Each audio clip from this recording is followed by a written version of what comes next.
আজকের দিনটা আমার জীবনের একটি স্মরণীয় এবং আবেগময় দিন।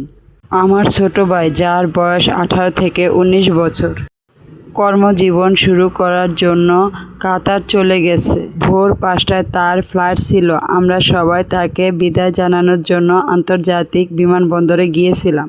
ভোরের নীরব পরিবেশে আমরা বাসা থেকে রওনা দিই। আমার সাথে ছিল আমার ছোট বোন, আব্বা এবং আমাদের পাশের বাড়ির কাকা এবং আমার ভাইয়ের কয়েকজন ঘনিষ্ঠ বন্ধু। বিমানবন্দরে পৌঁছেই আমাদের সবার মনের একদিকে ছিল অনেক আনন্দ, কারণ সে তার ভবিষ্যৎ গড়তে নতুন পথে পা বাড়াচ্ছে। অন্যদিকে ছিল গভীর কষ্ট, কারণ ও আমাদের 4 ভাই বোনের মধ্যে ওই আমাদের ছোট ভাই। ওকে অনেক দূরে পাঠানো হচ্ছে তার জন্য। বিমানবন্দরের ভিতরে যাওয়ার আগে আমরা সবাই তার সঙ্গে অনেক কথা বললাম। আমরা তার সাথে অনেক ছবি তুললাম এবং তাকে নানান ধরনের উপদেশ দিলাম। আমার আব্বা তাকে দোয়া করলেন এবং তারকে সততার সাথে কাজ করার জন্য পরামর্শ দিলেন। এখন শেষ সময়, এখন ও ওর বন্ধুদের সাথে শেষ মুহূর্তের বিদায় জানাচ্ছে।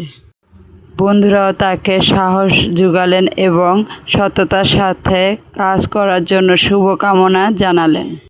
আমার ছোট বোন এবং আব্বা আমার সাথেও শেষ বিদায় জানাচ্ছে।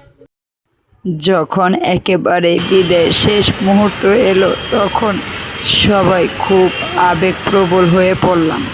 সে আমাদের দিকে তাকিয়ে হাসছিল, কিন্তু তার চোখে পরিবারের জন্য ভালোবাসা ও বিচ্ছেদের স্পষ্ট ছিল।